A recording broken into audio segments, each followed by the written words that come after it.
Bonjour à tous et à toutes et bienvenue sur le Bon MJ. En ce dimanche paisible, je reçois Joss pour essayer de répondre à des questions sur le jeu de rôle. Joss, comment vas-tu? Yo, c'est Joss. Coucou, Babylone. Non, désolé. Bon, bonjour à tous. J'espère que vous allez bien. Je pense que tout le monde va bien, on ne saura jamais. Ceux qui vont bien, dites-le nous. Dites je vais bien. Et posez une autre question pour l'épisode suivant. Donc l'idée de la vidéo, c'est d'essayer de répondre à des questions un peu random qui ont été posées dans les commentaires, etc. etc. Sachant que elles sont plus ou moins précises et on est plus ou moins armé pour y répondre. C'est-à-dire qu'il y a des questions sur des sujets, honnêtement, moi j'ai noté les sujets, là Joss lui il les connaît pas encore. Moi j'y ai pas trop réfléchi, mais alors là j'ai quasiment aucune idée de réponse. Est-ce que tu es prêt? Ah oui, on trouvera bien quelque chose. La première question, c'est posée par Gogots en commentaire, et c'est quand sortez-vous des battle maps? Quand sortez-vous des battle maps? D'accord, oui, Non, mais ça commence bien parce que c'est une question, mais en fait, voilà, dans le champ des possibles, là, on doit être à 66%, là, ou un angle de 270 degrés, là. Quand sortez-vous des battle maps? Mais j'ai l'impression qu'à ces questions, il manque comme un élément de contexte parce que là, en fait, voilà, on est parti pour 3 heures, là. Bah s'il faut, ça durera 3 heures. Moi je dois aller au cinéma dans 2 heures. Donc, Joss, D'accord. est-ce que déjà tu te sers de battle map, toi? Alors, ça m'arrive de me servir de battle map. C'est surtout quand je joue en distanciel. En présentiel, c'est surtout des torches-balles sur un papier. Je trouve ça, je sais pas, je trouve ça plus homebrew, voilà. Ok. Donc, quand est-ce qu'on sort des battle maps? Ah ouais, c'est vrai que là, c'est pas mal. C'est rêche, hein. Quand sortez-vous des battle maps? C'est tellement général que j'ai l'impression que c'est presque philosophique comme question. Bah, Non? comment, je pense qu'on peut prendre la question déjà. T'as dit genre, c'est plutôt sur VTT que tu vas t'en servir. Qu'est-ce que tu prépares comme battle map? C'est peut-être une autre question, parce que finalement, est-ce que t'as 1 milliard de battle map en réserve prête à tout instant, ou est-ce que en fait tu prépares des battle maps pour des moments où tu penses que tu vas t'en servir? En fait, à quel moment tu penses que tu vas en avoir besoin et donc tu t'en prépares, tu vois? D'accord, ça me fait penser à une grosse erreur que j'avais fait en jeu sur VTT. J'avais fait un donjon gigantesque et je l'avais tout fait en quadrillage pour que les joueurs puissent s'y balader de case en case. Ça, plus jamais. Même en distanciel, maintenant, je mets un petit plan assez mal foutu.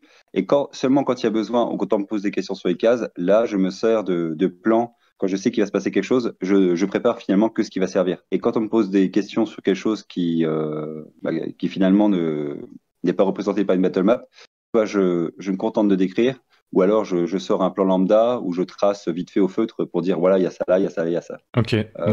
Donc là, je réponds plutôt à la question quand est-ce qu'on rentre dans la battle map? Ouais, peut-être. Bah, tu vois, moi, je me souviens que globalement, moi, je me sers pas de battle map, on va dire en général, mais je me souviens de leur plus-value dans certains contextes. Par exemple, quand j'avais fait ma grosse campagne Shadow Dark, là, la Shadow March, en fait, presque en amont, j'avais récupéré des tonnes et des tonnes et des tonnes de battle map. Et quand je pensais à une région, en fait, typiquement une forêt enneigée, tu vois, et ben j'avais rassemblé plein de battle maps de forêt enneigée. En fait, souvent, enfin, dans ce cadre-là, je m'étais beaucoup servi de battle map, mais parce que j'étais un peu parti des battle maps pour avoir des idées d'endroits où il va se passer des choses, tu vois. Donc j'avais fait un peu dans le D'accord. procédé inverse, c'est-à-dire que je m'étais pas dit il va y avoir ce combat, enfin je sais pas comment expliquer.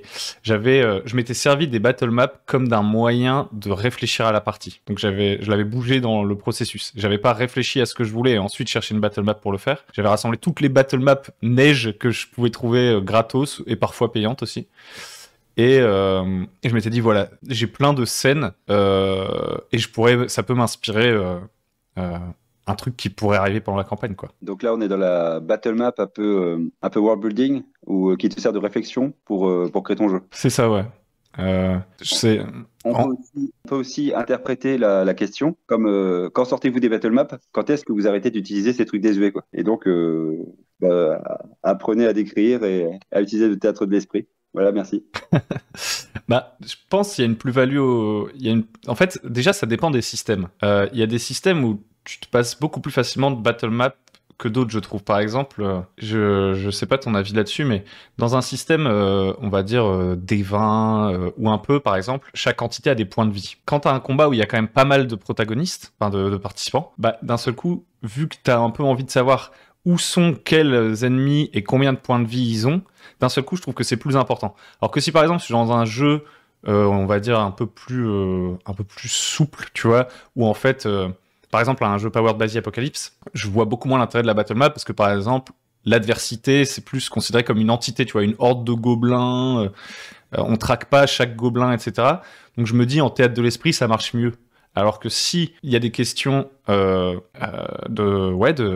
points de vie individuels, d'un seul coup, je trouve que représenter tous les bonhommes et savoir, lui, c'est Gobelin 3 et il est à 2 points de vie sur 7, tu vois, la battle map, elle va m'aider à me représenter le truc. Je vois ce que tu veux dire, mais même dans un jeu un peu tactique à la Donjon Dragon, ce que j'aime faire, c'est quand il y a un combat. Donc moi, je suis vraiment pro théâtre de l'esprit, donc c'est surtout théâtre de l'esprit. Et il y a que dans des moments hyper critiques où la mort des personnages est imminente, quoi, dans les 3 tours, s'ils prennent pas les bons choix.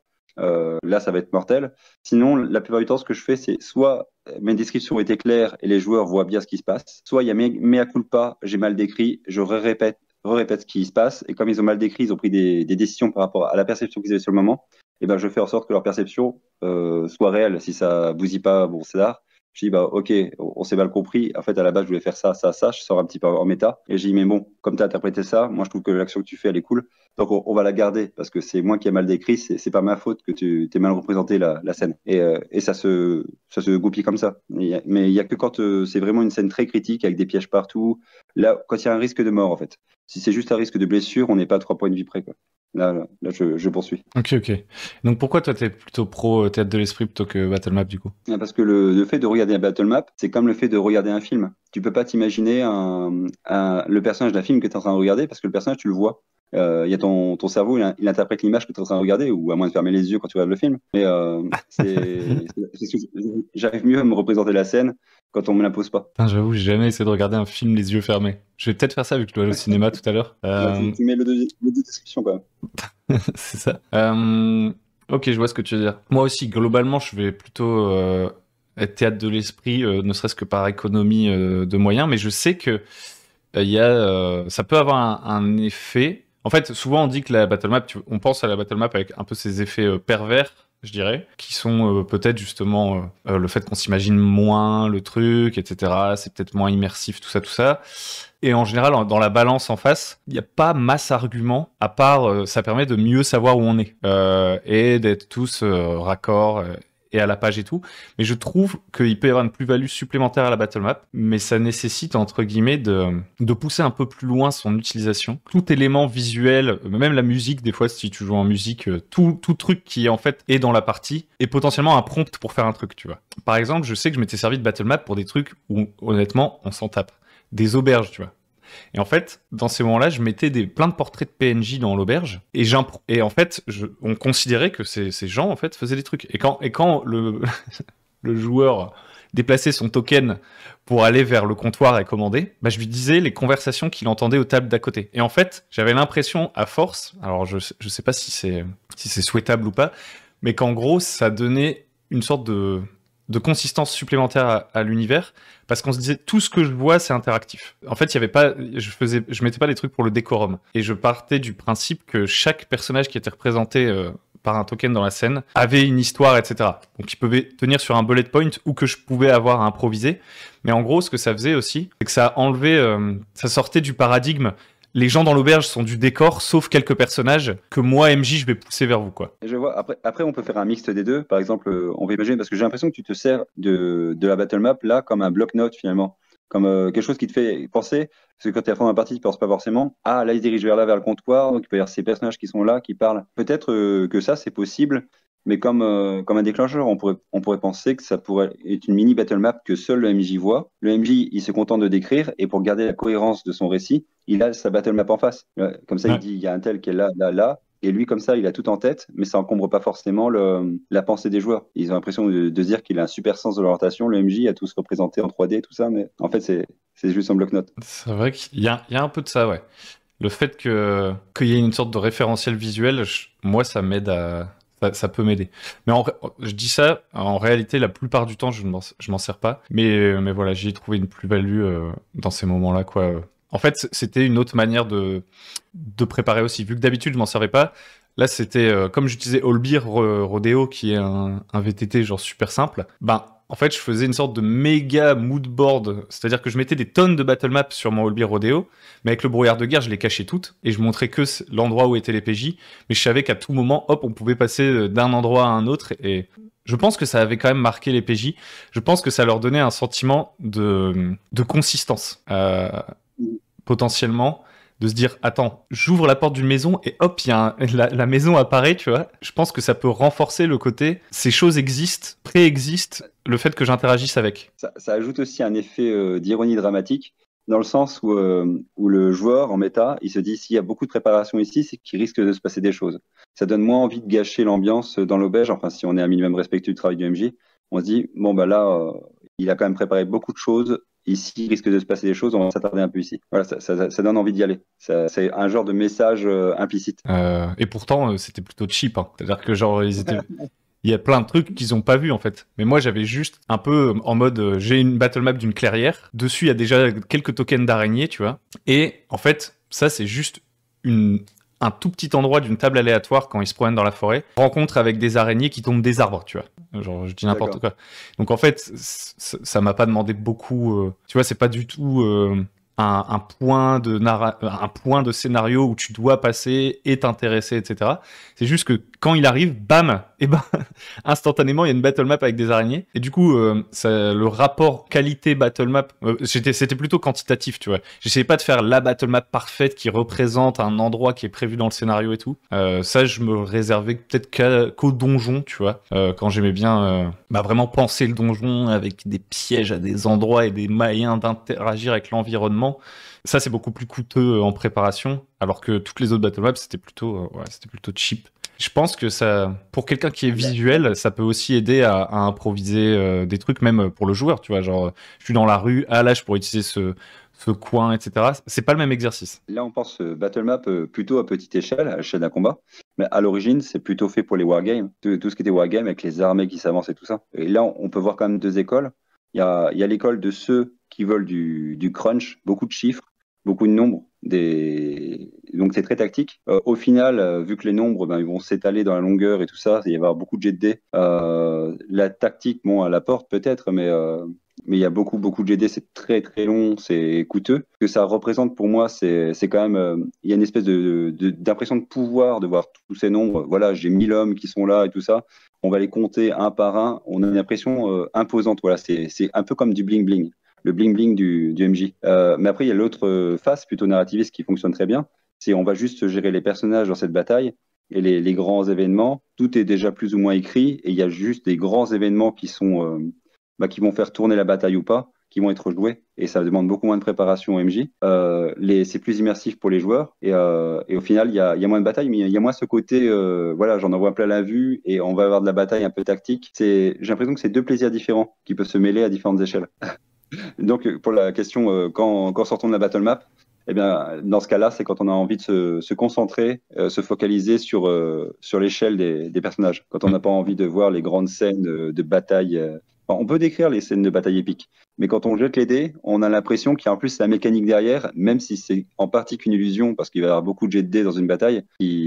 La loi des grands nombres, tout ça, ça se calcule le plus facilement le résultat. Parce qu'on peut plus se prévoir, on va dire, dans une plaine, on met deux armées. On simule les moyennes des dés, on arrive facilement à savoir qui va gagner. Il faut vraiment mettre des enjeux tactiques, faut qu'il y ait des retournements de situation possibles, sinon c'est limite une illusion totale. Et je repense à ce que tu disais sur le fait que il y a un biais aussi qui peut se mettre en marche je vois que le MJ il a préparé une battle map pour cet endroit, etc. Donc ça doit être important, donc par respect, nanana. Et ça, c'est vrai que c'est un truc qui crée un peu une dissonance cognitive.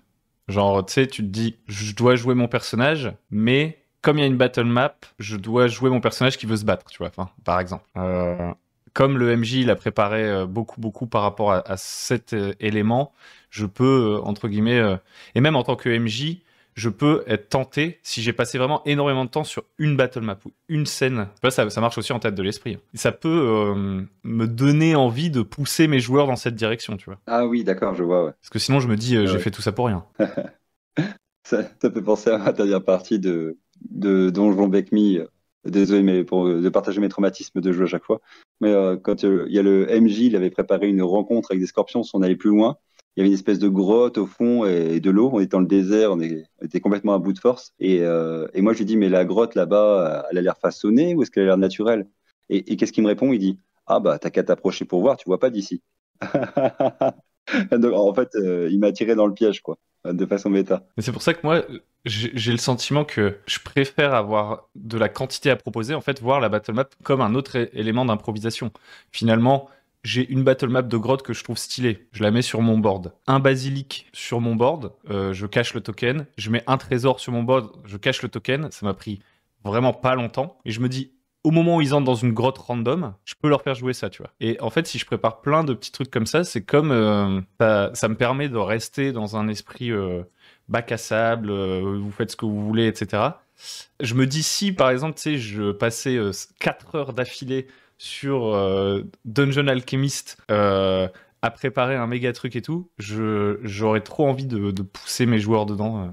Donc je pense pas que j'investirais beaucoup sur la qualité et le fait que la battle map corresponde exactement à ce que je veux, sauf si je sais que les PJ ont vraiment dit à la session précédente, on va rentrer dans le donjon de nanana, on veut aller là-bas et aller jusqu'au bout, tu vois, entre guillemets. Sinon, j'aurais peur de m'enfermer moi-même. D'accord. Bah, après, est-ce qu'on a fait le tour de la question? Et là, c'est quand sort-on de la battle map? Voilà, parce que en fait, la question est vague. C'est ça le truc. C'est en fait, ça manque de contexte. Peut-être un peu, ouais. Mais il me semble que Gogot, c'est quelqu'un qui fait des battle maps, peut-être. Ah d'accord. Je suis pas sûr.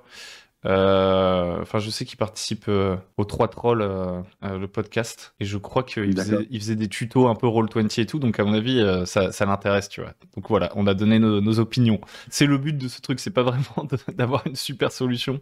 J'ai une autre question. C'est tentant sur Discord. Moi, moi j'ai une question un peu bête. Comment on fait pour donner un objet magique à un PJ? Pour que l'objet soit intriguant, donne envie de l'utiliser, tout en gardant du mystère. C'est pas fini. Et surtout, comment nous, MJ, on est censé se rappeler des effets cachés de tous les objets magiques de nos PJ, s'ils ont des malédictions secrètes, par exemple. Donner le mode d'emploi de l'objet et ses bonus semble trop facile, ne rien donner semble ennuyeux. Mais en gros, on voit souvent dans les petits conseils un peu à droite à gauche et tout, de trucs qui peuvent entrer en contradiction, c'est genre...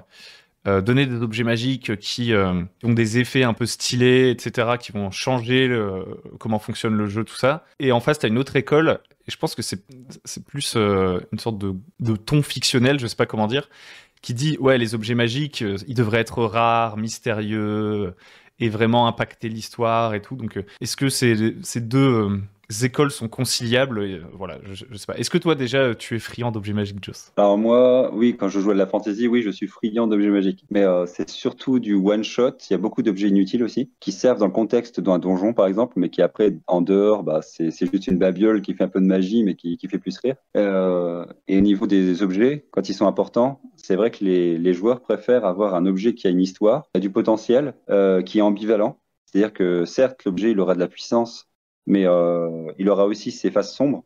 Il a souvent deux faces. C'est pas, parce que, par exemple, un objet qui fait plus 1, il a que plus 1. Et il n'est pas maudit, et donc c'est bien de l'avoir tout le temps. Alors qu'on peut avoir, par exemple, une épée qui, je sais pas, à la pleine lune, elle se téléporte, elle et son porteur, dans un plan un peu foireux de l'ombre, où elle se verse à d'obscurs sacrifices ou je sais pas quoi. Enfin, on peut imaginer pas une malédiction, mais changer un peu le ton de l'objet. Voilà, par exemple, je sais pas, peut avoir une. Bah tiens, toi, par exemple, tu avais fait une espèce de corde là, dans un de tes jeux là. Une corde qui rendait débile quand on la touchait. Par contre, elle pouvait se dresser et on pouvait escalader. Ce qui veut dire qu'on devait faire un jet pour essayer de garder notre esprit au moment où on le disait. Ça, c'est un objet ambivalent. C'était dans Makato Monster, non? Un truc comme ça? C'est ça. Un truc aussi débile, je vois pas où ça pourrait être d'autre. Ouais, bah moi, effectivement, je pense qu'il y a plusieurs. Attends, je prends un bout de papier pour essayer de lister mes trucs, et comme ça m'aidera même à un peu guider la conversation. Je pense qu'il y a des objets, donc, en fait, où on se dit, l'effet va être sympa, tu vois. Je vois 2 catégories. En gros, dans les faits, t'as l'objet magique qui sert à rendre, tu vois, dans des jeux un petit peu où il y a une progression en niveau, etc. Je pense qu'il y a certains jeux, ça fait presque partie de leur ADN de se dire, à un moment, je vais avoir mon épée plus 1. Parce qu'en fait, c'est presque un attendu pour pouvoir passer au tiers supérieur dans les jeux à la donge, là, tu vois. Mais j'avoue que ça, c'est pas les trucs qui m'intéressent le plus. À côté, moi, je préfère les effets, genre, tu vois, en gros, donner des objets qui ont un effet poussé à la créativité. En fait, ça augmente pas juste le potentiel du personnage, dans ce qu'il fait déjà, genre le guerrier qui tape à plus 4, bah maintenant il tape à plus 5. Ça, je pense dans du DD4, des trucs comme ça, c'est un peu un attendu, non? Enfin, ça fait partie de ma montée en niveau. Alors que l'autre côté, ce serait genre je bois une potion qui fait que, je sais pas moi, pendant 5 minutes, je peux retirer mon œil de son orbite et continuer à voir avec cet œil, tu vois. Il y a aussi l'aspect donner une histoire à l'objet, se demander, le créateur, le cinglé qui a créé ça, dans quel but il l'a créé à l'origine. Et est-ce que son but a été détourné ou non? Ça, c'est comme ça, quand on identifie l'objet, on a l'histoire derrière et ça lui donne quand même une sacrée profondeur. Hop. Ouais, en fait, ce qu'il faut se dire, quand je relis la question de tendance, c'est qu'il veut un peu tout faire en même temps. Il faut que l'objet soit intriguant, donne envie d'utiliser, tout en gardant du mystère, tout en machin, tout en truc. Et je pense en fait, à chaque objet magique, on peut se demander qu'est-ce qu'on veut que ça serve, cet objet magique. Il peut y avoir l'effet, genre qui va renouveler le jeu, tu vois, genre, comme on disait, le moment où j'ai un objet qui me permet de voler, ça change complètement la dimension de l'histoire. Je vais pouvoir faire des stratégies complètement différentes, je vais pouvoir...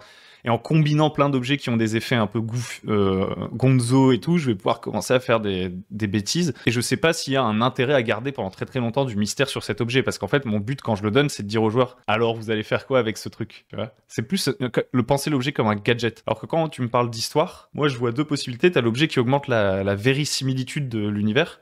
Genre l'objet, quand tu découvres son histoire, tu te dis ah ouais, en fait, c'était l'objet du magicien machin, c'est pas le même effet pour le joueur. Et l'objet maudit de la pleine lune, blablabla, où il faut découvrir ses conditions d'utilisation. Lui, ce qu'il lui donne, c'est pas vraiment de la vérisimilitude, c'est il ouvre une nouvelle possibilité dans l'histoire. C'est-à-dire que je sais que cet objet, il faut le tremper dans le sang d'un démon. Ce que ça va créer, c'est l'envie pour mes joueurs de découvrir un démon, et en fait, ça va faire avancer la narration. Je sais pas comment dire. Et je sais pas si sur un seul objet, on peut charger tout ça en même temps, c'est un peu galère. Non, après, ça va dépendre de ce qu'on va en faire, c'est sûr.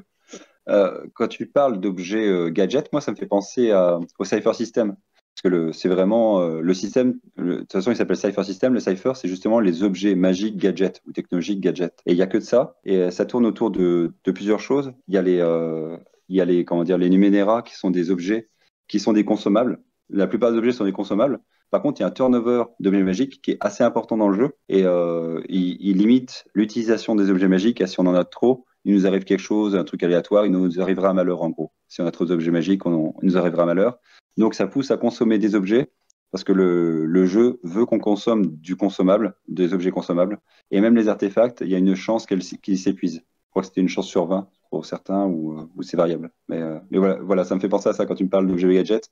Le Cypher System est vraiment basé que là-dessus. Moi, ça me fait penser à du jeu vidéo, genre Divinity Original Sins, où en fait dans le jeu t'as un peu une interaction assez instinctive avec le jeu. Bon, c'est pas vraiment les objets magiques, mais genre tu sais que les sorts de feu, si tu les lances sur des endroits où il y a de l'huile, ça fait des trucs. Et en fait t'accumules des petites choses, des petits éléments, et grâce au fonctionnement systémique du jeu, le feu brûle l'huile qui se consume, et ensuite ça fait de la fumée, etc. Tu commences à penser, en tout cas tu crois que tu penses outside the box, parce que tout est codé, mais je trouve que quand tu as une accumulation d'objets qui ont des effets étranges, ça te donne envie de faire des plans un peu plus farfelus. Donc ça remplit ce côté-là. Ouais. Mais effectivement, c'est complètement contradictoire avec ceux qui disent mettez peu d'objets magiques. Cette épée devrait avoir une histoire, etc. Je pense que ça remplit pas du tout le même objectif. Je crois que t'entends. Il joue à Dungeon Crawl classique. Et donc, je sais pas ce qui est le plus commun dans Dungeon Crawl classique. J'imagine que c'est plutôt d'avoir des trucs un peu gonzo et de voir ce qui se passe avec. Donc, je serais d'avis comme ça que il vaut mieux que les joueurs sachent rapidement à quoi serve l'objet pour s'en servir, en fait. Parce que dans la question, mettre une part de mystère, tout ça, autour de l'objet. Le problème, c'est qu'il y a quand même besoin dans le jeu de rôle. Dans le jeu de rôle, tu peux pas faire que du show don't tell, quoi. Tu dois quand même. C'est pas un film. Tu dois si tu veux que les joueurs s'intéressent à un objet, t'es obligé de leur donner l'indice qui va faire qu'ils vont s'y intéresser, quoi. Sinon, ça va juste rester une cuillère qui est dans leur sac. Un artefact. Euh, Il y a, oui, il y a aussi le fait, souvent, je vois dans les forums des gens qui cherchent à débarrasser un objet trop puissant qu'ils ont donné à un groupe là, qui se sont trompés. Tout simplement, après, peut-être, bon, ça c'est une astuce qui doit être faite par beaucoup de tables, hein, mais si on veut donner un artefact à des joueurs de premier niveau, eh bien, on fait un artefact évolutif en fonction du niveau. À tel niveau, il y a ça qui se débloque, à tel niveau, il y a ça qui se débloque, et ainsi de suite. C'est une proposition pour pallier au problème, mais je crois que c'est pas du tout dans la question de base. Par contre, on n'a pas répondu à. Il voulait savoir, et ça c'est un vrai problème que j'ai rencontré à table, comment faire pour que le MJ se souvienne des objets non identifiés qu'il a donnés à ses joueurs. Et j'ai eu le cas de mon MJ là, qui a tué le groupe là, il y a pas longtemps, là, qui savait plus ce qu'il avait donné. Il nous avait donné 2 lettres à retenir. Et on avait mis et lui-même ne s'en souvenait plus. Alors, qu'est-ce qu'on pourrait donner là-dessus? Alors moi, je serais d'avis de dire c'est le travail des joueurs de s'en souvenir, mais si l'effet est secret, là, ça devient compliqué. C'est pour ça que moi, je serais plutôt d'avis de donner pas beaucoup d'objets magiques, mais quand on reçoit un objet magique, on se dit tout de suite, waouh, on peut faire plein de trucs avec. Et ensuite, c'est les PJ qui y pensent. Alors, tu sais, rappeler aux PJ qu'ils ont des potions et tout, ça me saoule. Mais si effectivement, ces potions, ils ne savent pas que c'est des potions, je sais pas. Après, à l'ère d'Internet, un moyen peut-être de s'en sortir, c'est de trouver des langues complètement cryptiques pour nous, de dire voilà, tu as ça, je te vole machin chose. Et après, même si le MJ s'en rappelle plus, quand il l'a, il peut rentrer ça dans son Google Translate, il se rappelle, il dit ah oui, c'est ça. Et après le retrouver dans son lexique. Moi, je questionne l'intérêt même de faire ça. Enfin, bon, les goûts et les couleurs, hein, mais je vois pas trop Ok. le truc. T'es pas tout objet identifié. Bah, en fait, moi, je suis en mode, je te donne une potion, je te dis, elle a l'air magique. Puis maintenant, tu la bois quand tu veux, quoi. Et si effectivement, tu veux te prémunir essayer de deviner ses effets, tu fais un jet. Et si tu rates le jet, tu vas avoir un spécialiste. J'évite de cacher le fait que les objets sont magiques, je pense. Ah, de le cacher, oui. Oui, d'accord. Parce que si Mais là, ton personnage ne peut pas avoir si je te donne pas si je te dis pas, cette épée lui un petit peu et tu sens qu'il y a un pouvoir à l'intérieur, c'est juste une épée de plus, quoi. Et genre, tu vas jamais, sinon ça devient un peu bizarre. Tu te dis tous les objets, je dois les faire identifier, je sais. Tu oui, je vois. Mais après, la question d'antan, c'était plutôt ouais, comment on fait. On sait que l'objet est magique, mais comment faire pour cacher l'effet, pour le garder secret et s'en rappeler sur le long terme, quoi. Ah, Bon, moi, bon. j'imagine il faut prendre des notes. Ah, Je sais pas, je vois oui. pas d'autres solutions. Oui, ou donner un caractère cryptique pour les objets magiques. Qu'est-ce qu'on pourrait dire sinon? Bah, c'est quoi nos meilleures expériences avec des objets magiques dans un jeu? Peut-être que ça nous aiderait à savoir. Euh, Moi, je donne pas d'objets magiques. J'en donne pas beaucoup. En fait, moi, je donne que des objets magiques bizarres. Donc, je me souviens d'avoir donné, tu sais, justement, comme je disais plus tôt, des potions. Les joueurs, ils savent pas à quoi ça sert. Et comme ils avaient raté leur jet pour identifier à quoi ça servait, bah, ils les ont bu dans des moments un peu critiques, tu vois, sans savoir ce que ça allait faire, en se disant, bah, au pire, enfin, on va bien voir ce qui se passe, tu vois. Donc, c'est des objets style, je bois la potion et d'un seul coup, j'attire tous les métaux vers moi, tu vois. Des trucs comme ça. Ouais. J'aime bien en fait voilà les trucs qui font des choses bizarres et qui permettent de faire des actions si on les utilise intelligemment on peut faire des sortes de combos à la con quoi. Très, très Cypher System style. Ouais, complètement. Après un truc que je trouve très stylé aussi c'est les objets magiques qui créent une nouvelle dimension dans le jeu. Par exemple là je pense plus à c'est plus une idée qu'un truc que j'ai vraiment exploité. Qui me vient du jeu vidéo. T'as pas mal de jeux vidéo où t'as un objet, il te permet de voir autrement le monde. Par exemple, dans The Witcher, qui permet de voir un peu le passé, tu vois. Donc en fait, t'éclaires une pièce et tu vois une scénette du passé grâce à cette lampe. Donc en fait, c'est comme un sort. Hein.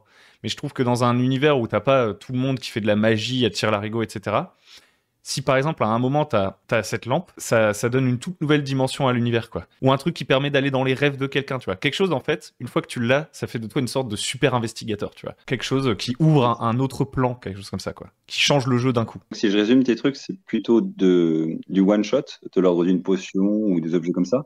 Des objets aussi qui font plus son et lumière, c'est-à-dire des trucs qui sont très. Alors, soit il faut que ça te serve dans un endroit qui. Faut vraiment saisir le point dans la campagne où ça va te servir. Sinon, le reste du temps, ça va être assez rigolo. Et aussi, donc là, ce que tu viens de dire, oui, c'est donc des objets utilitaires. qui pourront pas déstabiliser le combat parce qu'il y aura pas un bonus excédentaire ni quoi que ce soit. Et par contre, qui vont te donner une possibilité en plus, soit un sens en plus, soit une capacité en plus parce que tu avais parlé de voler avant. Donc c'est vraiment ça, enfin beaucoup de l'utilitaire. L'utilitaire, c'est assez free, quoi. On risque pas trop de défoncer sa campagne. Ouais. Et puis, si c'est un objet où tu te dis, on pourrait presque retourner à un endroit où on avait été avant et s'en servir, et ça révélerait une autre facette de cet endroit, je trouve que c'est assez stylé. Alors tu te dis, si au bout de 5 sessions, tu récupères le truc qui peut faire parler les morts, là, plutôt que d'avoir, tu sais, un magicien qui a le sort faire parler les morts et qui s'en sert tout le temps, tu te dis, ah ouais, là, il faut qu'on retourne là-bas et qu'on questionne le gars qui est mort, enfin, je sais pas. Et je trouve que le fait d'avoir des usages limités, je trouve ça beaucoup mieux, parce que j'élargis, malheureusement, ça va être interminable. Mais genre, par exemple, je trouve que quand t'as un magicien qui a le sort invisibilité, il utilise ça devient, ça perd de sa magie et de son côté, ça devient un pattern en fait. Je me souviens que dans Shadow Dark, très fréquemment, le magicien, dès qu'il y a une nouvelle scène, un truc comme ça, tant qu'il a le sort invisibilité, il va le lancer, tu vois. Et en fait, je trouve que ça enlève de sa magie au truc, alors que si t'as une potion d'invisibilité, le risque c'est que tu t'en serves jamais, mais si, parce que tu te dis je pourrais en avoir besoin plus tard, mais si t'as une sorte de turnover assez fréquent des objets magiques, bah tu vas pas avoir le même effet qui va te suivre pendant toute la campagne, mais tu vas en utiliser plein de différents et ça va créer des scènes uniques et ça je trouve que c'est cool. Ok, bah c'est pas mal. Je pense qu'on a fait à peu près le tour, non? Donc éviter les objets plus 5.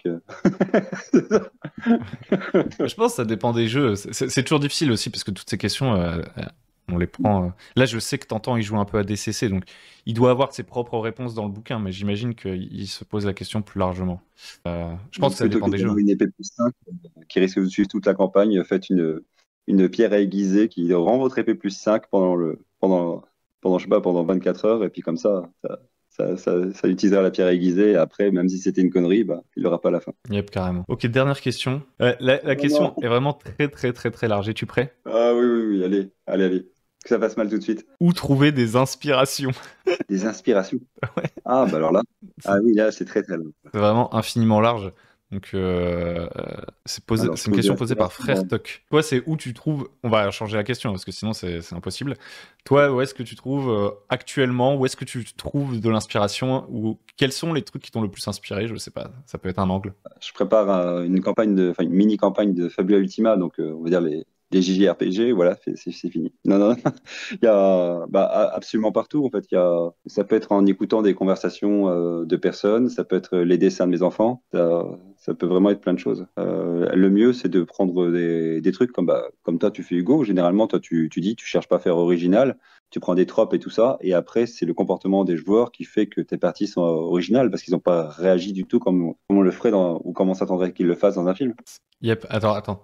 En fait, je suis médisant, c'est un tout petit peu plus précis comme question. J'avais oublié un petit bout. D'accord. Il l'avait raccourci. Un sujet, ça pourrait être l'adaptation en toutes circonstances ou trouver des inspirations. Donc c'est trouver des idées, mais pas tellement dans la préparation, plutôt dans s'adapter, genre sur le fil. Mes joueurs vont dans un endroit que j'avais pas prévu. Comment je fais pour convoquer des trucs qui vont m'inspirer rapidement et réagir, tu vois, peut-être. D'accord. Alors là, j'ai envie de dire, limite, souffler un grand coup, fermer les yeux, et qu'est-ce que vous voyez? Moi, c'est ce que je ferais. En fait, je fermerais peut-être pas les yeux, mais je regarderais un endroit, je regarderais le mur blanc, là, et puis il y a tout de suite quelque chose qui me vient, et voilà, je leur dis quelque chose. Si vraiment j'ai pas tous les éléments et que ça n'a rien à voir, ça dépend aussi ce que veulent trouver les joueurs. Est-ce qu'il y avait quelque chose dans ce coin? Quelle rumeur il y a? Il n'y a pas moyen que je remette quelque chose de trop dangereux alors qu'il n'y avait pas de bruit avant. Ce serait dommage de c'est tout le groupe. Je pense qu'il y a plusieurs écoles. Il y a celui qui va tister au fur et à mesure que les joueurs avancent. Il y a aussi, toujours comme toi tu fais Hugo, les questionner pour leur demander à chacun alors, à quoi ressemble la grotte. Tu vas me dire qu'est-ce qu'on entend au fond de la grotte et qui a l'air potentiellement dangereux. Et toi, tu vas me dire qu'est-ce qui brille à côté. Tu leur dis ça et voilà, tu as créé l'histoire sans vraiment faire d'effort. Ça, c'est vraiment beauté en touche. Mais c'est terriblement efficace. Qu'est-ce qu'il y a d'autre? Ouais, pour trouver... Bah déjà, je pense qu'il y a différentes situations. Moi, j'ai tendance à... Les tables aléatoires. Ouais, il y a les tables aléatoires, on y revient. Mais oui, les tables aléatoires, bon sang. Alors, Bon, je pense que déjà, aller au plus simple, en général, ça marche. Alors, tu vas chez le forgeron, il n'y a pas besoin que le forgeron, il ait plein d'aspérités, de trucs étranges et qu'il y ait 3 objets magiques cachés. Tu vois, genre, des fois, écourter, ça peut faire le taf. Genre, je pense qu'en fait, il y a des situations, genre par exemple, le joueur qui dit ouais, j'aimerais bien aller collecter des rumeurs. Bon, si t'as pas de rumeurs, tu peux tirer aléatoirement des rumeurs. Comment dire? Et il dit, je veux aller collecter des rumeurs dans une auberge, tout ça. Et là, tu dis, oula, moi, je connais mes rumeurs, mais j'ai pas trop d'idées pour l'auberge.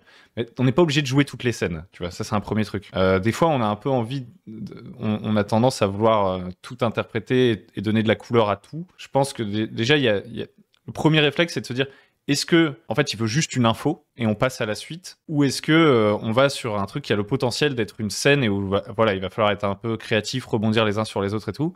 Je pense que la première étape, c'est de se dire bon, si ça tombe là, il veut juste une sorte de réponse. Genre par exemple, il dit, je pense au joueur qui est dans une auberge et qui dit j'écoute un petit peu ce que racontent les paysans autour de moi, tu vois. Qui sont en train de se désaltérer dans une taverne, ce qui n'existe absolument pas au Moyen-Âge, hein, cette situation vraiment, je crois. Dans le saloon. Bah tu vois, tu peux te dire, oula, il faut que j'improvise un PNJ haut en couleur qui change et tout, ou alors tu peux juste dire, bah vous entendez aux différentes tables qu'il y a blablabla, tu vois. Donc ça, c'est... ils prennent une table aléatoire de la vie secrète des PNJ, puis ils jettent un dé de 100 pour savoir ce qu'il dit. Et un dé de 20 après. Ouais, après, il y a la table aléatoire. Ouais. Et après, il y a effectivement questionner le joueur sur pourquoi qu'est-ce qu'il veut en fait dans la scène, tu vois. Quand il dit par exemple, je regarde dans l'auberge, est-ce qu'il y a des gens, je regarde dans l'auberge les gens. Tu vois, tu peux te dire, oula, on s'en tape en fait. Bah à ce moment-là, tu peux le renvoyer un peu en mode, bah qu'est-ce que tu cherches en fait. Qu'est-ce que tu cherches à voir. Donc en fait, tu lui demandes ce qu'il veut voir, et après, soit tu vas avec lui en mode théâtre d'improvisation, donc c'est-à-dire que tu dis oui, ça semble crédible. Soit tu tranches avec un jet de dés, tu fais OK, sur un 5-6, effectivement, tu vois qu'il y a un noble dans l'auberge à qui tu vas pouvoir faire les poches. Mais sur un 2, 3, 4, il n'y en a pas, tu vois. Enfin, en fait, il y a beaucoup de manières. C'est trop large comme question, c'est terrible. Il faut que vos questions soient plus précises. Moi aussi, quand j'ai la flemme, parfois, j'offre ce que veulent les joueurs. Ok, t'es allé là, tu sais, on t'a dit qu'il y avait des diamants au fond, ok. Par contre, il y a aussi certaines rumeurs qui disent que, et là je me fais plaisir, et j'en mets quelque chose, mais qui est terrible, qui pourrait peut-être causer la mort d'un ou deux personnages, un truc qui est super terrible, et c'est là où je jette le dé et que je cache sous un gobelet. Je dis, s'il y a un 6 dessous, les terribles rumeurs s'avèrent vraies. Mais il y a peu de chance. Une chance sur 6, qu'est-ce que c'est? Généralement, ils y vont, généralement, il y a un 6. Je suis un peu de la même école. En fait, je trouve la question vraiment ultra difficile à répondre parce que je ne réfléchis pas tellement à ça. Enfin, c'est pas un truc auquel je pense activement pendant la partie. Il faudrait trouver des moments où tu te retrouves un peu dos au mur, tu vois. T'es vraiment dos au mur. Est-ce que ça t'arrive déjà, toi? J'ai peur que non, hein, vu comment... Ouais, je pense pas, non. Mais je pense qu'il y a certaines personnes, je pense que c'est souvent les gens qui sont un peu perfectionnistes, qui aiment bien créer les choses bien carrées, avec une belle écriture et des trucs. C'est ces gens-là qui ont souvent du mal à tisser parce que ils ont un peu le biais de la perfection. Faut que ça soit parfait ou rien. Ils ont peur peut-être de pas tisser certaines choses ou peut-être qu'ils ont du mal à faire du ping-pong avec leurs joueurs parce que même si tu sais pas où cette aventure, tu dis des choses aux joueurs. Et puis, tu les entends discuter autour de la table. Tu les dis, ah, si ça se trouve, il y a ça et tout ça. Et puis, en fait, eux-mêmes, sans le vouloir ou avec leur interprétation, avec leur feedback, ils peuvent te donner déjà du grain à moudre. Bon, malgré que moi, j'aime bien avoir, comment dire, j'aime bien avoir un peu d'avance sur ce que disent les joueurs. Tu vois, à partir du moment où ils vont dans la grotte, je me dis, qu'est-ce qu'il y a en gros dans cette grotte? Qu'est-ce qu'il pourrait y avoir autour? Et puis, je me fais déjà mon menu pour déjà avoir une certaine cohérence dans ce que je veux dire. Comme ça, je sais déjà ce qu'il y a. Et là, après, je vais leur dire, je vais juste détailler mon idée globale. Mais ouais, c'est comme tu dis, ouais, faudrait vraiment interroger des gens qui bloquent en fait, parce que c'est vraiment leur point bloquant qu'il faudrait. Moi, je suis un peu comme toi, c'est-à-dire que mon style de jeu que je préfère, c'est pas juste, tu sais, on rempile les uns sur les autres. J'aime bien sentir qu'il y a un truc préexistant. Mais du coup, ce que je dirais, c'est que pour le moins souvent me trouver dans cette situation de blocage, j'ai tendance, et ça reboucle un peu avec les battle maps, à préparer des choses en quantité plutôt qu'en qualité. Tu sais, genre me dire, dans cette ville, je vais essayer de lister 7-8 trucs, tu vois. Et je me dis du coup que quand on se promène un petit peu dans la ville de manière hasardeuse, j'ai toujours un petit truc, mais qui tient en une ligne, hein, et qui sert comme d'un prompt pour la scène. C'est presque ça, c'est un prompt. Après, je cherche pas à développer à fond chaque truc parce que je sais que le jeu va le faire. En fait, c'est dans l'interaction entre joueurs, entre PJ, MJ, PJ, etc. un peu, et entre les différentes choses qu'on a déjà activées. Genre, j'ai déjà rencontré la guilde des voleurs. Tu vois, pour donner un petit peu d'originalité, en amont, je vais essayer de faire que mon bullet point, c'est pas juste guilde des voleurs, c'est genre, et encore, est-ce que c'est original, je sais pas, guilde des voleurs qui ensorcellent les animaux de compagnie de la ville pour espionner les gens, tu vois. Comme ça, il y a un truc un peu original, un peu funky, mais ensuite, je suis pas obligé d'en faire des tonnes, quoi. Et en fait, quand je vais avoir cette liste de trucs, mon but, ça va juste être d'essayer de l'oublier. Tu vois, le but, c'est pas de montrer tout ce que j'ai préparé à mes PJ et de les y contraindre, mais c'est en arrière, je l'ai en fond, quoi. Et je sais que je peux compter là-dessus, donc je suis plus confiant pour pouvoir proposer des trucs qui sortent un peu de l'ordinaire.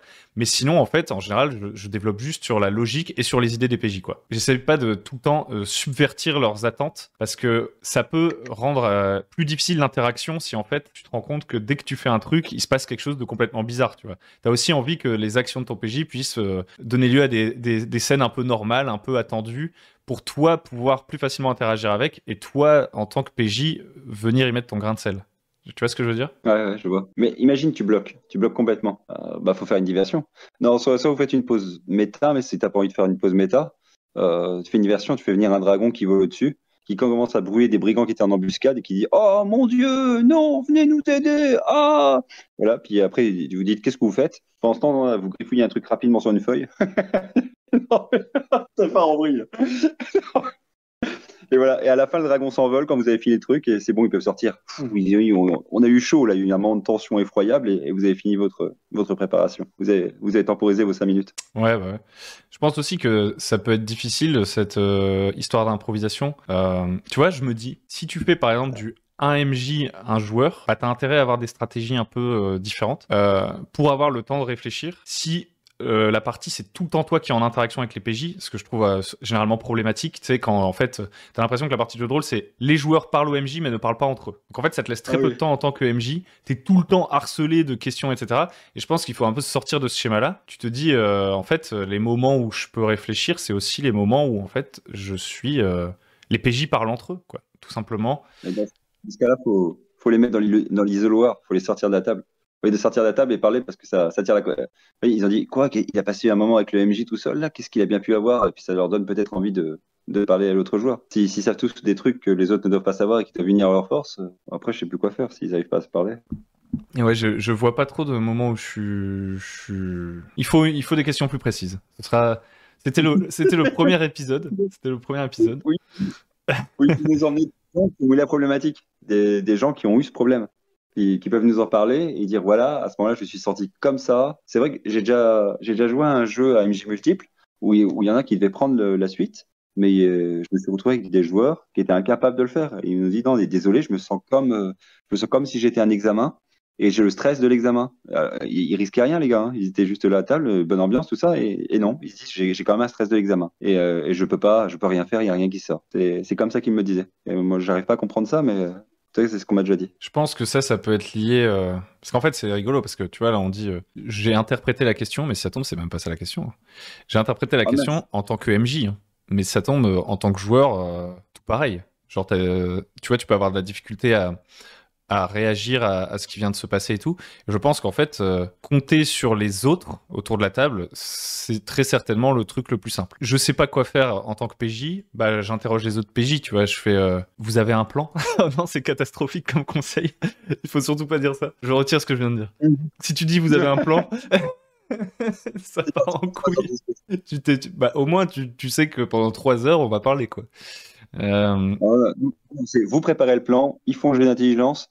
Ok, votre jet d'intelligence, bah voilà, vous le gagnez sous gobelet, et au moment où ça va se passer, vous retirez. Si vous avez fait un bon jet, vous pouvez faire un retour en arrière, style non, mais j'avais préparé ça parce que je savais que ça, et puis c'est bon.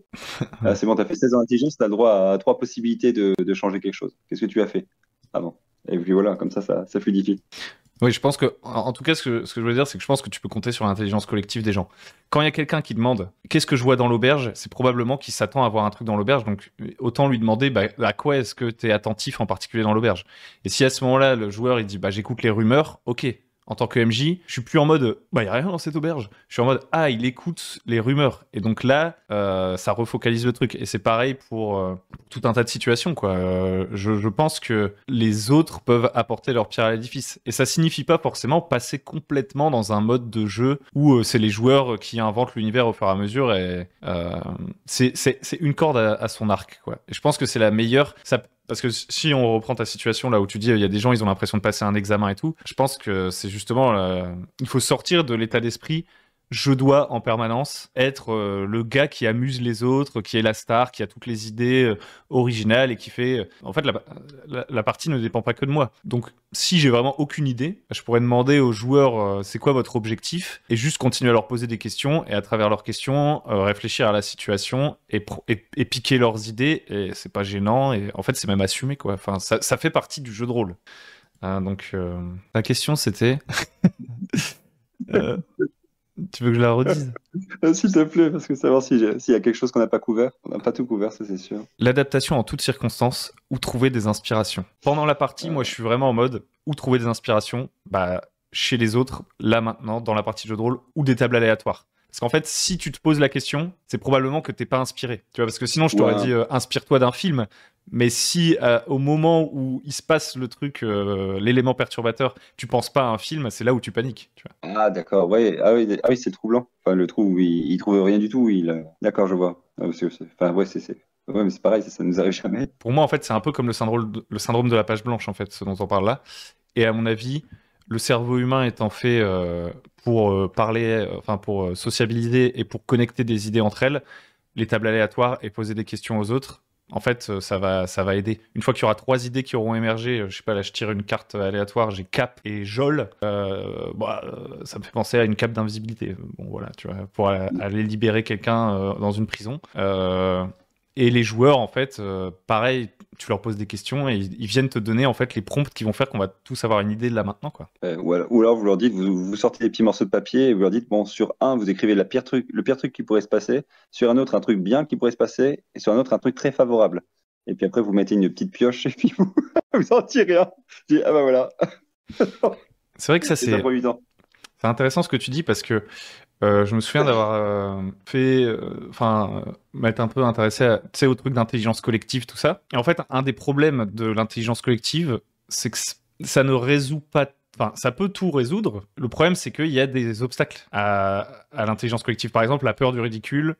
Donc, je vais pas donner mon idée parce que j'ai peur d'être ridicule. Et c'est un peu difficile de dire Ah, à quelqu'un arrête mais d'avoir si c'est peur. anonyme, Et donc, si c'est justement, si anonyme, t'anonymises, ouais. Ah oui, c'est pas mal, tu vois. d'accord. Ok, Euh, je vois. Oui, non, mais ça, c'est vrai, ça. Il y en a beaucoup qui ont une espèce de pudeur, une pudeur imaginative. Yep. Et il y a aussi un biais classique qui est que le premier qui parle oriente toute la suite. Et donc souvent, si tu fais si t'es dans l'impro et tout, il y en a un qui va être peut-être un peu plus proactif, un peu plus rapide à parler et il va, même quand on doit prendre des décisions, tu sais, en groupe de PJ, il y a souvent un leader assez naturellement et un moyen de faire parler tout le monde, bah, c'est vraiment soit de, je pense, respecter le tour de table ou attribuer la parole dans un ordre différent pour avoir des idées différentes. Et je me souviens par exemple d'un truc de réunion. Au lieu de dire, alors, c'est quoi les problèmes que vous rencontrez en ce moment, comme ça, et ensuite il y a quelqu'un qui prend la parole, tu dis, notez tous un problème que vous rencontrez en ce moment sur un papier, vous avez 2 minutes, et ensuite on va lire chacun de vos papiers. Un par un. Je sais pas si on est encore en train de parler de jeu de rôle et de la réponse au truc du tout. Si, ça a rapport quand même pour l'improvisation. Où est-ce qu'on trouve l'inspiration? Bah là, on est en train de hacker le cerveau des joueurs pour nous donner la réponse au truc où nous, on a un blanc. Donc, si, ça marche très bien, ça. Parce que les joueurs, on les a forcément sous la main si on est en train de jouer. Ou alors, je sais pas ce que vous faites de vos joueurs. Ouais, bah ouais. Mais Et je pense que effectivement, quand le gars ou le joueur, le participant à la partie de jeu de rôle qui a tendance à ne pas parler, etc., de son propre chef, peut-être que c'est parce qu'il a besoin de réfléchir plus longtemps, ou peut-être que c'est parce qu'il a il a peur du ridicule. Et donc, la petite technique des bouts de papier, je trouve que c'est pas mal en vrai. Bon, j'ai jamais eu besoin de m'en servir, mais je me dis, ça peut être une idée de scénario, tu vois. Genre, vous écrivez tous, vous m'envoyez tous en avance sur Discord une idée, et probablement que ça va popper, tu vois, je sais pas, à un moment du machin. Ou alors, si vous êtes des artistes, vous prenez les jeux Dixit et vous sortez les images là, qui ressemblent à rien. Là. Et puis, puis vous dites à un jour de votre choix, vous le montrez et il dit ça se fait penser à quoi ça? Et ben voilà, vous voyez ça. Ouais. Et là, ça devient très aléatoire. J'ai jamais fait ça. Tu des tests de Rorschach. Ouais. Texte Dixit, c'est c'est très des dessins, mais qui veulent très oniriques. En un seul dessin, on voit pas forcément quelque chose. En ayant deux, on peut peut-être essayer de faire des liens et chacun voit quelque chose de différent. Moi, je vais essayer de donner ma réponse définitive pour terminer cet épisode à cette question parce que je pense les inspirations, c'est interminable. Je pense des listes en vrai. Genre, en vrai, par exemple, je sais qu'on va être dans un marais. Je mets 10 bullet points sur une feuille blanche et je me dis, écris un truc à côté de ces 10 bullet points. Ça peut être n'importe quoi. Ça peut être un personnage, ça peut être Nénuphar, ça peut être vraiment n'importe quoi. Il faut juste que j'ai des prompts, entre guillemets. Et ça peut aussi être des listes de questions si je suis pas très bon à cet exercice. Des listes de questions à poser aux joueurs. Et il y a des jeux, je pense même qu'en allant en 2 secondes sur Internet, taper 10 questions à poser à mes joueurs de jeux de rôle, enfin, tu vois, il y a moyen de se faire un répertoire. Par exemple, pour les objets magiques dont on parlait tout à l'heure, la question, qu'est-ce qui te fait penser que cet objet est magique, tu vois? L'avoir sous le coude, si c'est quelque chose que j'aurais du mal à improviser, ben ça peut me donner un certain confort qui va me permettre de faire face à toutes les situations. Et à l'opposé de ça, il y a préparer une liste d'actions aux joueurs où vous leur présentez la chose en disant bah, vous pouvez faire ça, ça, ça et ça. Et comme ça, en fait, ils ont déjà des cartes en main et pour la plupart, ils n'auront pas envie de choisir autre chose parce qu'on aura déjà pré-mâché le travail. Ok. Bah, je pense qu'on a répondu comme on pouvait à chacune de ces questions. C'était raide. Hein? J'étais pas prêt. La vache. C'est dur, hein. C'était dur. J'ai l'impression d'avoir patiné. Ah, la vache. Probablement que si la personne pouvait préciser sa question pendant l'exercice, tu vas être là avec nous, ce serait plus facile. Oui, ce serait bien parce qu'on pourrait l'interroger. Il y aura l'échange avec les gens qui posent des questions. Ouais, ça aiderait beaucoup. Parce que là, limite, là, c'est examen de philo. Là. C'est le concours de philo. Oh merde. C'est vrai, quand est-ce que vous sortez de la battle map? Mais qu'est-ce qu'il veut dire par là? Bah, moi à cette question, j'ai envie de dire, bah, quand tu vas sur le dernier X, c'est que tu sors, quoi. Ou quand tu vas sur la dernière case, c'est que tu sors, quoi, de la battle map, en fait. Ouais. Quand est-ce que tu sors de chez toi? Quand tu fermes la porte et que tu es dehors, quoi. Après, c'est galère à organiser, tu vois. Donc, je pense qu'on va rester comme ça. Donc, tu as appelé ce nouveau CL podcast juste des rôlistes qui galèrent? Ouais, c'est ça. 3 questions galères. 3 questions galères pour Rollist, c'est pas mal. Ok. Bon, bah, merci, Joss.